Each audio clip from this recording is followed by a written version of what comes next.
자, 예레미야 18장 19절 말씀을 힘차게 샤우팅합니다. 시작. 여호와여 나를 돌아보사 나와 더불어 다투는 그들의 목소리를 들어보옵소서. 여호와여 나를 돌아보사 나와 더불어 다투는 그들의 목소리를 들어보옵소서. 여호와여 나를 돌아보사 나와 더불어 다투는 그들의 목소리를 들어보옵소서. 예레미야 18장 19절 말씀. 아멘. 할렐루야. 네, 오늘 함께 읽은 귀한 말씀을 가지고 억울하고 답답할 때에 뭐라고요? 제목이? 억울하고 답답할 때에 그럴 때 있죠? 답답할 때 있죠? 그때에 그 제목입니다. 자, 어제 우리는 이제 하나님의 절대 주권에 대해서 말씀을 나눴습니다. 하나님의 절대 주권을 인정하기 위해서는 하나님은 토기장이시고 나는 진흙이다 라는 것을 잊지 마세요.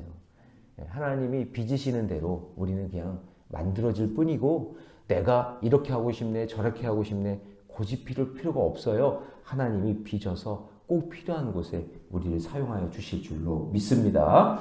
그래서 모든 것이 하나님 손에 달려있음을 인정해야 된다 그렇게 말씀을 드렸고 악한 길에서 돌아설 수 있어야 되는데 내가 쓰임받을 때 선하고 아름다운 곳에 쓰임받아야지 죄짓고 악한 일 하는데 쓰임받는 것은 미련한 거예요. 진짜 미련한 거예요. 이왕이면 생명 살리고 귀하고 복된 일에 쓰임받으셔야 됩니다. 나의 고집을 피우기 위해서 나의 생각을 관철시키기 위해서 여러분 악한 생각이나 악한 일을 도모하지 마세요. 미련한 사람이에요. 진짜 미련한 사람이에요. 그런 사람이랑은 같이 있지도 마세요. 그런 사람 도와주지도 마세요. 정말 선한 게 무엇인지 한 번 더 생각해보고 한 번 더 판단하고 하나님께서 어떤 게 기뻐하실까? 내가 이런 말을 하면 기뻐하실까? 내가 이렇게 말하면 기뻐하실까? 이거 생각하셔야 돼요. 그냥 막 말하고 그냥 막 행동하고 그러면 안 돼요. 여러분이 판단해서 그렇게 하시면 안 돼요. 그거는 정말 미련한 거예요. 정말 바보 같은 짓을 하고 있는 거예요. 그러니까 늘 하나님 앞에 겸손하게 하나님 제가 이렇게 말하면 그 사람이 상처받지 않을까요? 하나님 제가 이렇게 행동하면 그 사람이 힘들지 않을까요? 늘 깨어서 하나님 제가 생명 살리는 말, 생명 살리는 일 감당할 수 있도록 하나님 도와주세요. 그렇게 쓰임받는 저와 여러분 되시기를 주님의 이름으로 축복합니다. 자, 그런데 우리가 살다 보면 내 생각과 상관없이 억울하고 답답한 일이 온단 말이에요. 자, 그럴 때 어떻게 해야 되는지 오늘 본문의 말씀을 통해서 함께 살펴보겠습니다. 첫 번째는 뭐냐면 자, 14절 말씀 같이 한번 읽어봅니다. 시작. 레바논의 눈이 어찌 들의 바위를 떠나겠으며 먼 곳에서 흘러내리는 찬물이 어찌 마르겠느냐. 자, 여러분 여기 보면 레바논의 눈 이런 거 나오죠. 자, 여러분 레바논이 어디냐면 그 이스라엘의 북쪽이에요. 북쪽. 레바논 그러면 백향목이 유명하죠. 그 백향목을 솔로몬이 이렇게 수입해다가 성전을 지었잖아요. 그런데 그 레바논의 초입에 뭐가 있냐면 여러분 들어보셨을 거예요. 헬몬산. 헐몬산이 있어요. 봤는데요. 만년설이 있어요. 중동인데 그 중동 지역에 얼마나 산이 높은지 만년설이 있는데 그 물이 녹아서 쭉 흘러내려오는 그 물이 요단강이에요. 요단강. 그 요단강에는 그 아주 그냥 영양가가 많은 그냥 아주 그냥 품질 좋은 물이 그 만년설이 흘러내려오니까 그 요단강에는 사람들이 모여요. 왜냐하면 고기 잡으려고 풍족해서. 그러니까 그 만년설이 녹는데 근데 그 만년설은요 녹는 것 같지만 눈에 계속 보여요. 녹지 않고 계속 그 자리에 있단 말이에요. 만년설은 그 자리에 있다. 이거예요. 그러니까 여러분 다시 한번 보세요. 14절. 레바논의 눈이 어찌 들의 바위에 떠나겠으며 먼 곳에 흘러내리는 찬물이 어찌 마르겠느냐. 만년설은 그 눈은 그 자리에 계속 있다 그 얘기예요. 그러니까 여러분 오늘 첫 번째 메시지가 뭐냐면 억울하고 답답할 때 그때 이탈하면 안 돼요. 내가 있어야 될 자리에 만년설처럼 그냥 있어야 되는 거예요. 그 자리를 잘 지키고 내가 가야 할 길을 흘러가면 돼요. 만년설이 그래요. 딱 그 자리에 지키고 있으면서 풍족하게 흘리는 눈물, 그 물을 계속해서 흘려내 보내는 거예요. 그럴 때 회복이 일어나고 그때 치유가 일어나고 그때 놀라운 역사가 일어나는 줄로 믿습니다. 그래서 14절 말씀 이거는요. 내가 있어야 될 자리를 끝까지 지켜야 된다 그 얘기예요. 자, 다시 한번 읽어볼까요? 시작. 레바논의 눈이 어찌 들의 바위를 떠나겠으며 먼 곳에서 흘러내리는 찬물이 어찌 마르겠느냐. 그 만년설처럼 그냥 그 자리를 잘 지키고 있어야 된다. 엄마의 자리, 아빠의 자리, 목회자의 자리, 내가 인도자, 속장의 자리, 하나님께서 주신 그 자리 사명 잘 감당하면서 지켜야 된다라는 것을 말씀하고 있는 거예요. 자, 그런데 그렇게 생각하지 못하는 사람들, 하나님만 섬기면서 믿음의 자리를 지켜야 되는데 이것저것 돌아다니면서 산당에서 우상 숭배하고 했던 사람들은 15절 말씀 보세요. 물은 내 백성은 나를 잊고 허무한 것에서 분향하거니와 이러한 것들은 그들로 그들의 길 곧 그 옛길에서 넘어지게 하며 그 다음 뭐라고 돼 있어요? 곁길 곧 닿지 않은 길로 행하게 하여 그 자리를 지키지 못하고 곁길로 간다 그 얘기예요. 주님이 가라는 길은 좁은 길인데 십자가의 길인데 믿음의 길인데 이거 아멘 안 하실 거예요? 다시 좁은 길이고 십자가의 길이고 믿음의 길을 가야 되는 건데 근데 그 길로 안 가고 여기 말고 다른 길로 가야 행복할 것 같은데 하면서 곁길을 간단 말이에요. 있어야 될 자리를 지켜야 되는데 곁길 가야 되는데 무슨 아멘이에요. 아멘을 하면 안 되지 거기서는. 좁은 길 가야 된다는 얘기예요. 믿음의 길 가야 된다고. 곁길로 가면 안 돼요. 내가 가야 할 길이 하나님 정해 주셨는데 다른 길로 가면 안 된단 말이에요. 알겠죠? 그래서 하나님께 반역한 자들에게 임하는 것은 두려움과 원수의 조롱과 하나님이 외면해요. 그렇게 가는 사람은요. 하나님이 외면하세요. 보세요. 16절 말씀 같이 있습니다. 시작. 그들의 땅으로 두려움과 영원한 웃음거리가 되게 하리니 그리로 지나는 자마다 놀라서 그의 머리로 흔들리라. 17절도 보세요. 내가 그들을 그들의 원수 앞에서 흩어버리기를 동풍으로 함과 같이 할 것이며 그들의 재난의 날에는 내가 그들에게 뭐를 돌리고 등을 돌리겠다. 그렇게 곁길로 가고 자기 마음대로 살고 막 그렇게 그냥 자기 마음대로 말하고 그냥 자기 막 하고 싶은 대로 살아가는 그런 인생은 하나님이요 등을 확 돌려버리겠다 그 얘기예요. 그러니까 여러분 말씀의 자리, 내가 있어야 될 자리를 만년설처럼 잘 지키시기 바랍니다. 할렐루야. 그래서 적용 질문 드립니다. 오늘 내가 지켜야 할 자리가 어디입니까? 그 자리를 잘 지키고 있습니까? 여러분 그 자리를 잘 지키세요. 그것이 하나님께 복받는 비결인 줄로 믿습니다. 억울하고 답답할 때 내가 있어야 될 자리를 잘 지키셔야 됩니다. 자, 두 번째, 억울하고 답답할 때 날 기억하시는 하나님께 간구해야 됩니다. 자, 예레미야가 유다의 죄를 계속 지적하고 경고하자 유다 백성들이 예레미야를 죽이려고 그래요. 하도 그냥 바른 말하고 하도 그냥 듣기 싫은 말을 하니까 그냥 죽이려고 해요. 그래서 18절 말씀 보세요. 같이 읽습니다. 시작. 그들이 말하기를 오라 우리가 꾀를 내어 예레미야를 치자. 죽이려는 마음을 갖는 거죠. 그러니까 여러분 믿음의 길을 걷고 주의 일을 하다 보면 나를 힘들게 하고 고통스럽게 하는 사람들이 있다. 있어요. 나를 어렵게 하는 사람들이 늘 있어요. 교회는 없을까요? 교회는 없을까요? 교회도 있어요. 그러니까 여러분 사람 사는 거는 다 뼛속까지 죄인이니까 그냥 그렇게 생각하셔야 돼요. 어떻게 저 사람이 저럴 수 있지? 그럴 수 있어요. 그럴 수 있는 거예요. 나를 힘들게 하고 나를 어렵게 하는 사람들이 늘 있어요. 그러니까 예레미야는 선지자로서 유다 백성이 하나님의 진노를 받지 않고 벗어나기를 원하는 마음으로 하나님의 말씀을 그렇게 전하는데도 사람들이 이제 듣기 싫어하고 듣기 싫어 그러면서 죽이려고 그러는 거예요. 자, 그러니까 여러분 하나님의 뜻대로 행하는 사람에게도 고난은 찾아온다라는 것을 꼭 기억하셔야 돼요.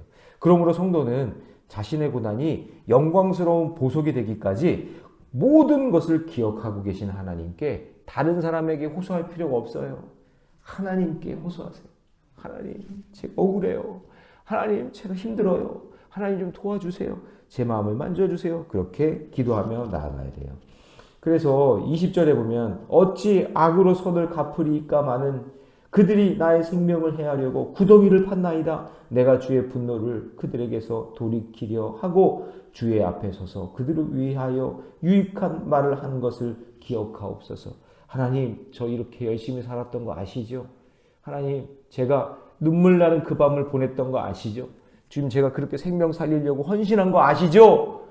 그거 하나님 기억해 주세요. 하나님 그거 기억해 주세요. 그렇게 기도하는 거예요. 저도 억울하고 막 답답한 적이 있었거든요. 먼저 있던 교회에서도 참 억울하고 답답한 일이 있더라고요. 진짜 막 잠이 안 오고 눈물 나고 괘씸하기도 하고, 야, 이거 내가 진짜 그럴 사람이 아니고 그런 의도가 아닌데 어떻게 저렇게 말하고 어떻게 저렇게 행동하지? 근데 여러분, 이거 사람한테 얘기하고 막 이렇게 해봤자 해결이 안 돼요. 도리어 더 안 좋은 게 돌아요. 더 안 좋게 전해진단 말이에요. 그럴 때는 시간이 좀 필요해요. 하나님께 간절히 기도하고, 하나님 제 마음 아시죠? 하나님께서 해결해 주세요 하고 기도하다 보면 어느 순간 진실은 밝혀지게 되어 있고, 하나님은 그걸 밝히셔요. 밝히셔서 내가 얼마나 하나님 앞에 성실하게 신실하게 살았는지 다 기억하고 계셨다가 때가 되면 그것이 다 드러나게 되어 있어요. 여러분, 그런 하나님을 우리가 믿어야지. 그렇잖아요? 아니, 계속 억울하고 답답하고 힘든데 그냥 계속 그렇게 살라는 법이 어디 있어요? 하나님은 그것을 밝히 드러나는 날이 오게 하신단 말이죠. 우리가 지금 예레미야가 지금 눈물 나고 있는 이 상황을 우리는 지금 보면서 느낄 수 있잖아요. 그렇죠? 언젠가는 드러난다. 답답하고 힘들어도 참아내고 믿음으로 사시기를 주님의 이름으로 부탁을 드립니다. 그냥 적용 질문 드립니다. 나의 선한 의도와 노력에도 불구하고 오해를 받고 억울한 일을 당한 적이 있습니까? 그때 나의 반응이 어떠했는지. 여러분, 그것을 한번 돌아보세요. 사람한테 막 이만 하고 저만 하고 이렇게 다녀봤자 해결이 안 돼요. 하나님께 억울함을 호소하고 하나님께 간절히 간구하는 저와 여러분 되시기를 주님의 이름으로 축복합니다. 자, 마지막 세 번째, 억울하고 답답할 때 어떻게 되냐면 악을 심판하시는 하나님을 바라보셔야 돼요. 반드시 하나님은 그거 갚아주십니다. 여러분, 사람 마음에 사람 눈에 눈물 나게 하고 힘들게 하면요, 하나님 그거 다 기억하고 계세요.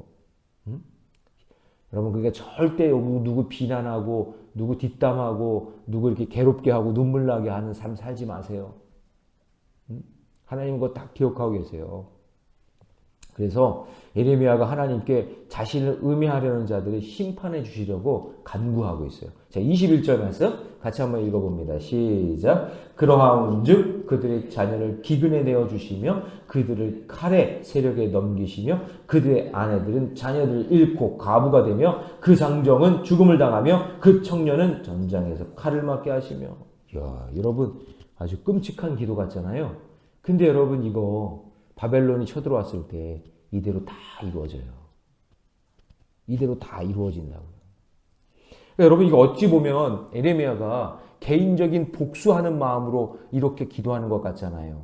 근데 그거 아니에요. 개인적인 복수가 아니라 하나님의 공의가 실현되게 해달라고 기도하고 있는 거예요. 하나님, 제가 이렇게 외치고 제가 이렇게 믿음으로 살았잖아요, 하나님. 근데 하나님의 공의, 하나님의 정직함, 하나님의 놀라우신 그 심판대가 반드시 올 것인데 하나님 그때에 옳고 그름을 판단해 주세요. 누가 판단하는 거예요, 이거? 하나님이. 예레미야가 복수하는 게 아니라 하나님이 반드시 옳고 그름을 분별해 내신다라는 기도인 거예요. 그래서 여러분, 어떻게 그것을 우리가 알 수 있을까요? 23절 말씀 같이 있습니다. 시작. 여호와여, 그들이 나를 죽이려 하는 계략을 주께서 다 아시오니 그 악을 사하지 마옵소서. 그들의 죄를 주의 목전에서 지우지 마시고 그들을 주 앞에 넘어지게 하시되 주께서 노하시는 때에 그이같이 그들에게 행하옵소서 하니라. 자, 저를 따라해 봅시다. 주께서 노하시는 때에. 하나님이 딱 왔을 때, 이 정도가 아니라 하나님 딱 왔을 때, 딱 하나님이 심판하시 그때가 딱 차면, 그러면 하나님께서 역사하신다, 갚아주신다라는 이야기를 하고 있는 거예요.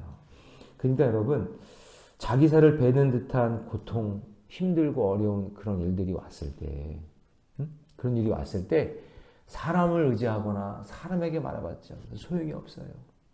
하나님께 기도하세요. 하나님 갚아주실 날이 올 줄로 믿습니다.